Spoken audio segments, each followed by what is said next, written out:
Step 1 in our power up is a bunch of bolt-on parts from Japanese manufacturer Apex.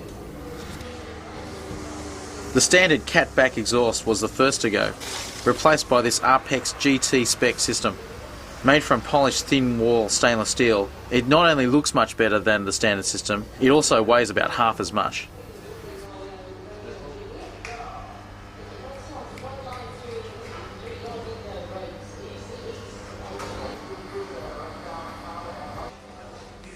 The piping is much larger diameter, so it sits a bit lower than the standard exhaust. Next to go is the standard front pipe. Once again, the Apex GT Specs replacement is all polished stainless steel and comes complete with all the mounting hardware you need.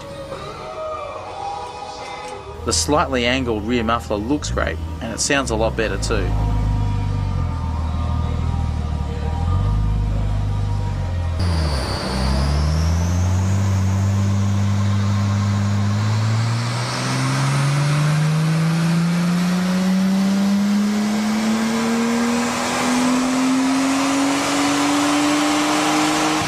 That's more like it, a solid gain of about 10 kilowatts in the top part of the rev range.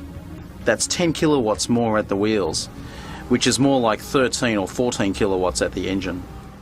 The car was still running at the standard boost level of 0.5 bar, so our next change was an Apex AVCR boost controller. The kit is comprehensive, using its own boost pressure sensor and boost control solenoid. The display panel has cool blue graphics and lots of extra functions. As we still had the standard intercooler, we tried 0.7 bar of boost for the first run.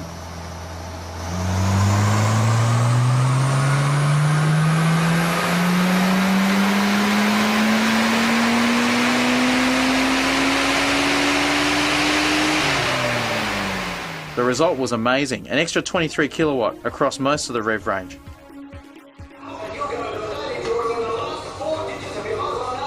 Inlet temperatures were already getting dangerously high, however, so it was time for the next modification, an Apex GT spec intercooler. When you compare the size, it's not hard to see why the Apex core works better. Once again, the kit came with everything, including hoses, clamps, adjustable mounts, and these fat blue intercooler pipes.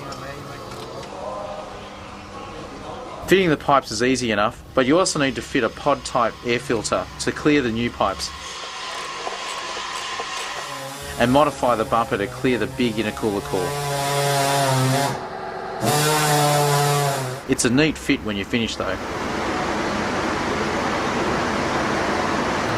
With the intercooler controlling our charge air temperatures better, we were able to run 0.85 bar of boost.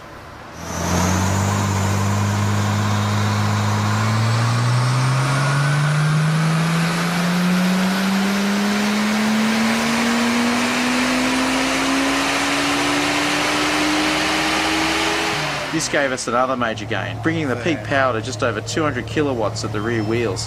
Next time we'll be fitting an Apex Power FC computer to see if we can squeeze a bit more out of the standard turbo. Back in Australia, we're on to the second stage of our project car build-up. The R34 still has the same suspension as when it left Osaka, so we visited White Line for some handling upgrades.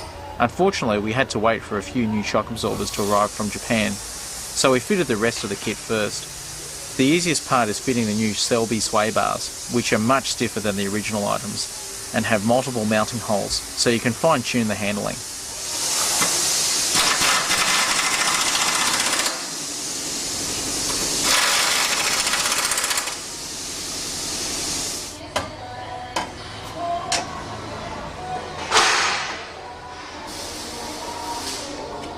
Here we have used the stiffer setting. Urethane bushes and new links ensure quick response. At the front we have also fitted offset urethane bushes to the caster rods for nearly 2 degrees of extra caster. The wishbone link bushes are also replaced with urethane, so when you're cornering hard, the geometry stays consistent. This helps the car hold its line through a corner. We've also fitted new springs to lower the ride height by 30mm front and rear.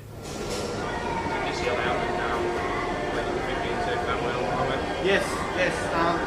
The links in the rear are also given new bushes to give a tighter feel. Most importantly, the main cradle bushes are replaced with urethane. This makes a big difference in the Skyline, as under high cornering loads the cradle can move around a lot with standard bushes. At a white line track day, we were able to test out the changes and also determine what the car needed next.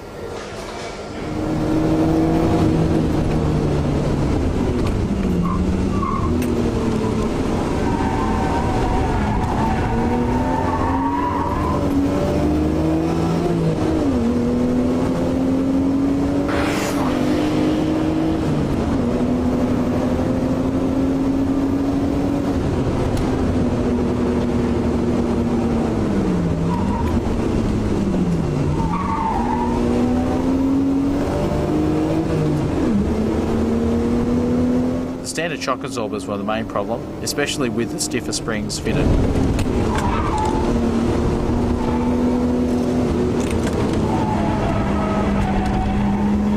The standard tyres are also nothing special.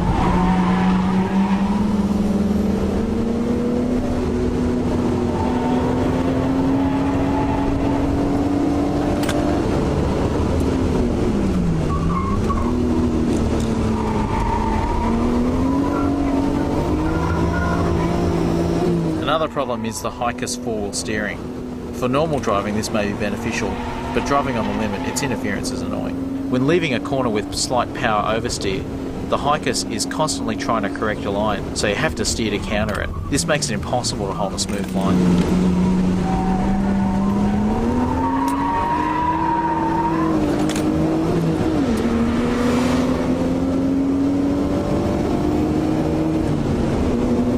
One thing that was impressive at the track was the brakes. We had already fitted a new set of RPEX GT spec pads to the front end, which uses large 310mm rotors and 4-piston calipers. At the rear we used less aggressive N1 spec pads, which don't have the sudden initial bite of the GT pads.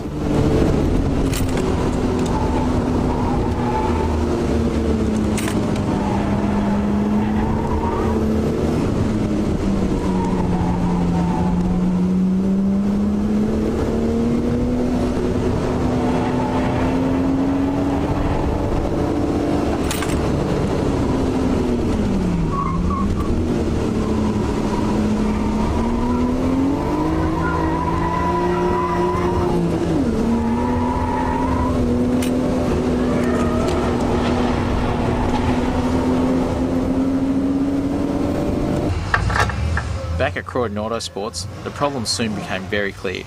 Lodged in front of the catalytic converter, we found what was left of the ceramic turbine wheel, so it was time to take the turbo out. Here we have the stock turbine wheel out of the R34, R33 and R32 GT-t Skyline. They're all the same. They're on a ceramic turbine wheel which do not take a lot of boost. Anything over about 13 to 14 pound, you will end up with a turbine wheel that looks like this, no head on it. We, in our modification, remove this wheel, replace it with the Stage 1 T3 turbine wheel, which has a steel head, allows you to run significantly more boost in the stock turbocharger. Its tip height, its blade height allow it to drive the compressor wheel harder, quicker. The turbocharger stays dual ceramic ball bearing, which allows for a quick response early spool up with the turbocharger. You'll also notice on the exhaust side of the turbocharger significant high flow in the turbine area. The gas gets away from the high flow turbocharger considerably quicker than the stock turbocharger. The R34 compressor wheel is actually made of nylon with a slightly different design to the alloy R33 compressor. GCG fit a Garrett T4 57 trim compressor wheel, which is clearly much larger in every way. To fit this compressor, the housing has to be machined as far as it can go, leaving a very thin wall on the intake snout. A small badge is the only clue that we now have a much higher flowing turbocharger fitted.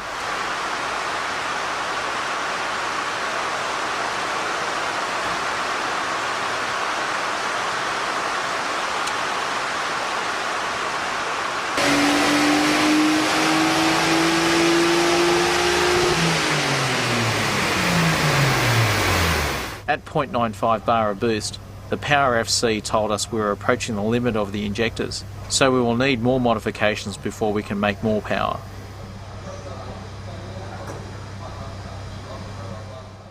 This graph shows the power gain from fitting the Power FC alone. The power delivery is smoother, with around 7 kilowatts more power at the top end.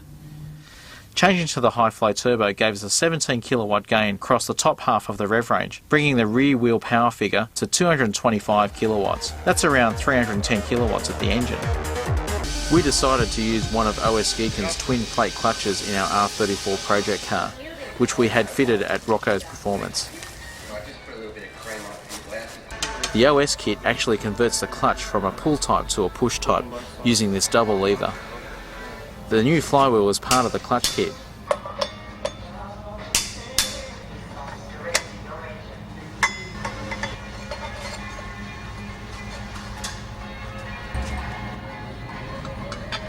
The center line on the bit. Got it on there? To test it out, we ran the car at the Auto Salon Drag Combat event at Willowbank with 26 by 8.5 inch drag slicks. Yeah, I've got paperwork here at the moment. I mean, we're going to be running this until around about 2 o'clock.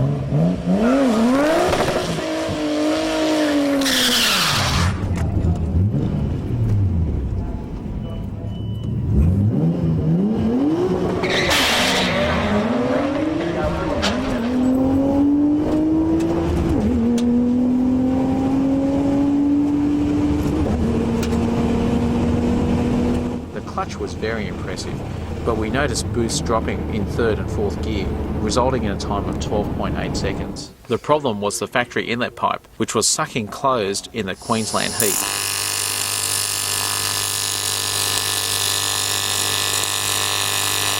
Rocco's fixed this by replacing the softer section with an aluminium pipe.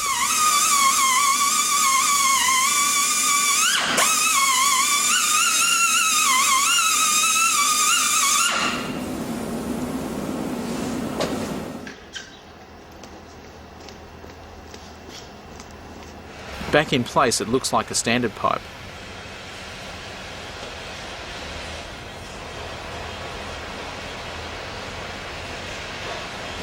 Next, it was back to Croydon Racing Developments for some more engine tuning.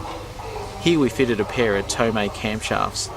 These are the new pond cam design, which is specifically profiled to suit the Nissan variable inlet cam timing.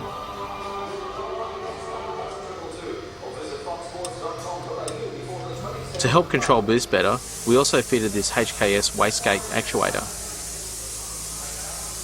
This bolts up in place of the standard actuator, giving a base boost level of 0.85 bar. We reset the boost to 1.1 bar for dyno tuning.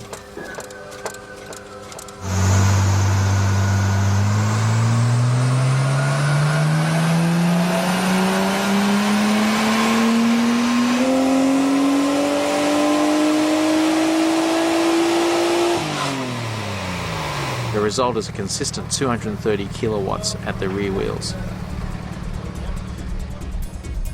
Here we see our previous dyno graph. The blue lines are for the original turbo. This had better low down torque than the new high flow turbo, which was slightly slower coming on to boost. Fitting the cams and boost actuator improved the turbo response at the bottom end, also adding 5 kilowatts at the top of the rev range.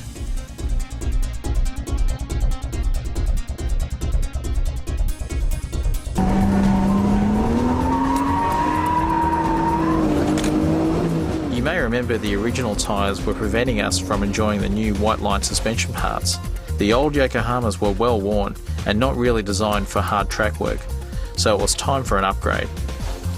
We chose a set of Falcon Azenis ST115 tyres, measuring 265/35 at the back, mounted on 18 by 9 inch racing Hart wheels.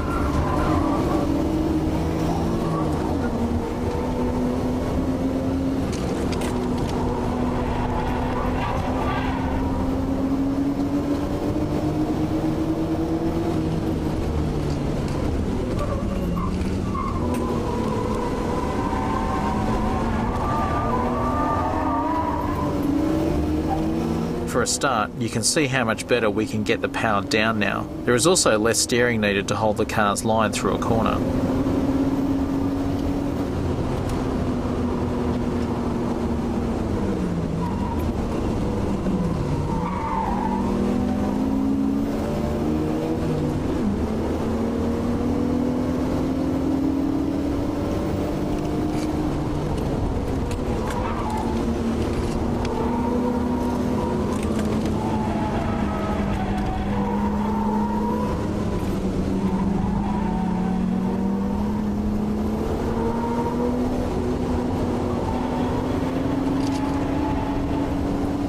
The bottom line, a full 2 seconds faster on this circuit. The gain is even better on a quarter mile.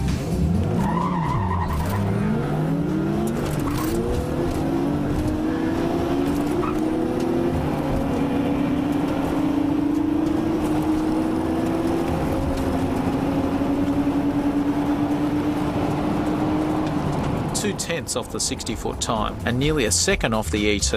The next step up for street drag is a set of Nittos. These 245/50 16-inch tyres were imported from Japan. Our first chance to test them was at Heathcote Park.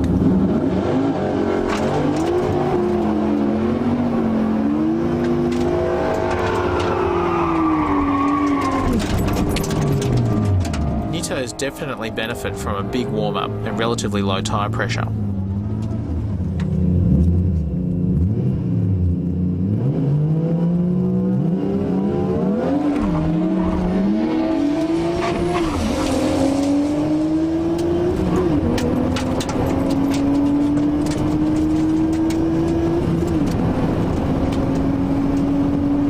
That's another 2/10 off the 60-foot time, and another 3/10 from the ET.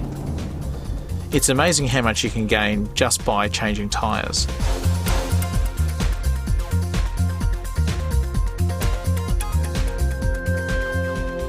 Our project car has moved on to a more serious stage, so we're back at Croydon Racing Developments. To run more boost and a bigger turbo, we needed to change the head gasket to a thicker HKS metal type. This was a good chance to check the condition of the engine internals. The injectors were also changed to HKS 480cc per minute types before refitting the head.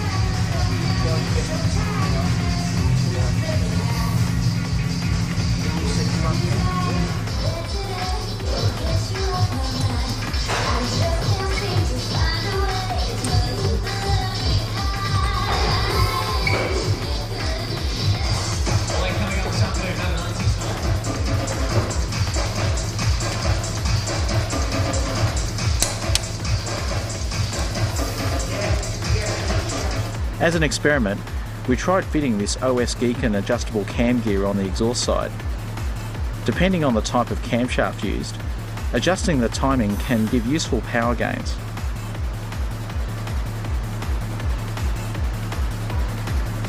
Next, we needed to make a manifold for the new turbo. The XTR3040 turbo would just barely fit as a low mount, but the manifold design would have to be perfect. Once the flange angles are set, the design process starts.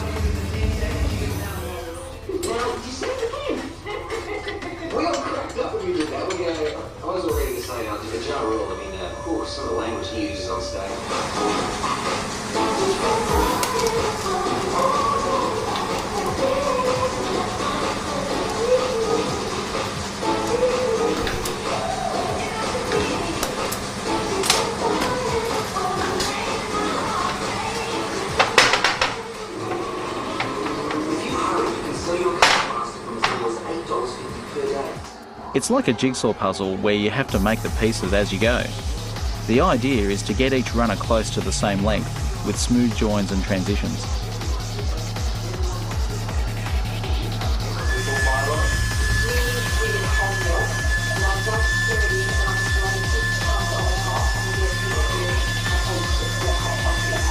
The manifold is trial fitted many times before deciding on the final design.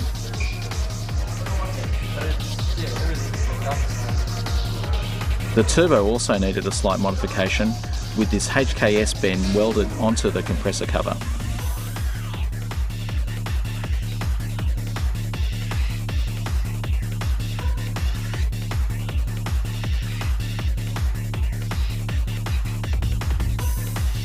The manifold was bolted to another engine so we could get the angle of the Turbo Smart wastegate just right.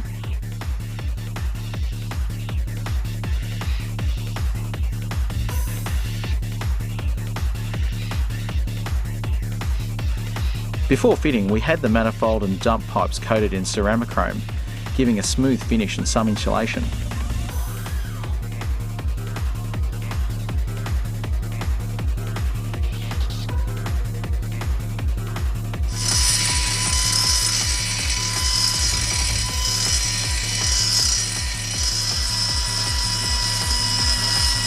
After a little more grinding for better flow, it was ready to go on. The wastegate lines and turbo lines are made first, as they are too hard to make later.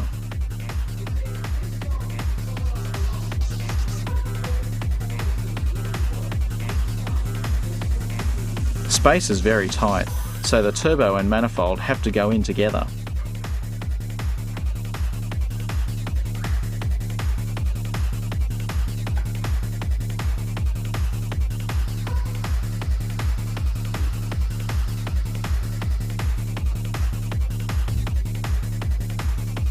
You can see how little room is left for the wastegate.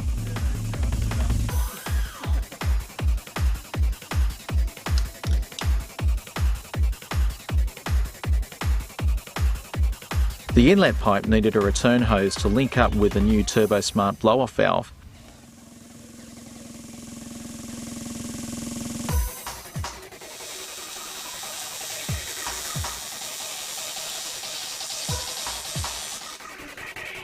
The inlet looks like a corkscrew, but it allows the airflow meter to sit in the standard location.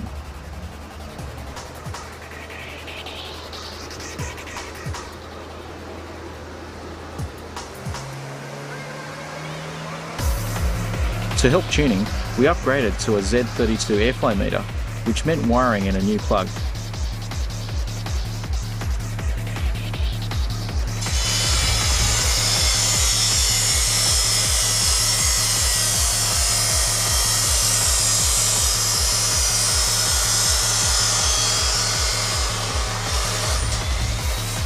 The last job was making a new front pipe to meet up with the Apex GT spec exhaust system.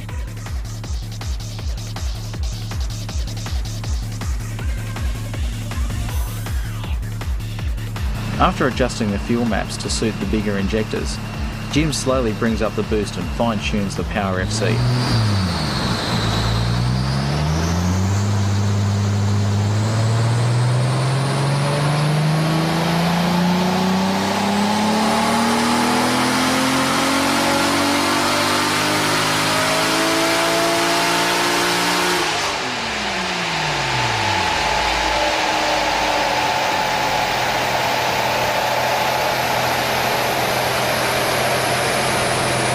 Soon the car was making enough power that it had to be strapped down.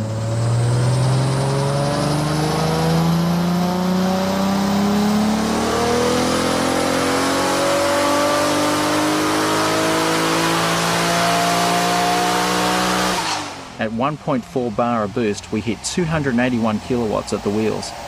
That's 50 kilowatts more than we made with the previous turbo. At this stage, we tried adjusting the cam gear, but with the Tomei cams we found that 0 was still the best setting.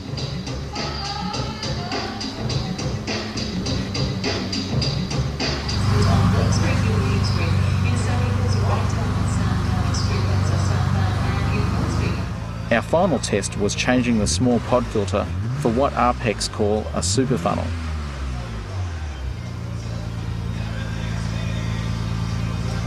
Designed for drag racing use only, it simply helps guide air into the airflow meter.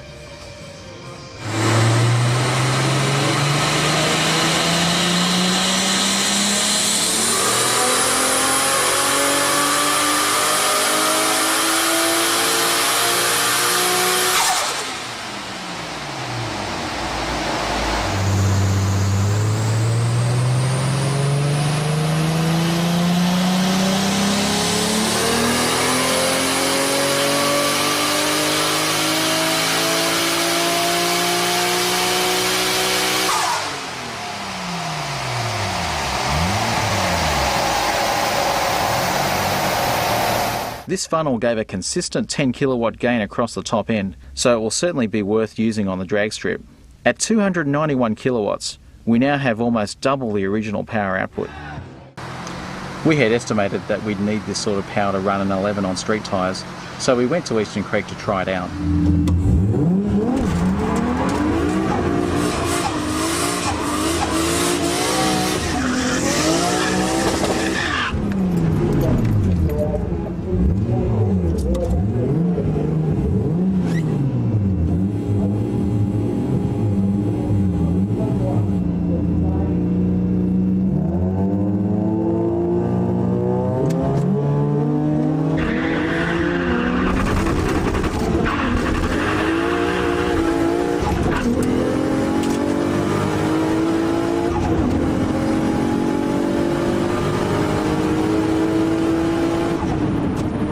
Couldn't get traction at the old Eastern Creek strip, so we took a long drive down to the Heathcote track in Victoria to try again.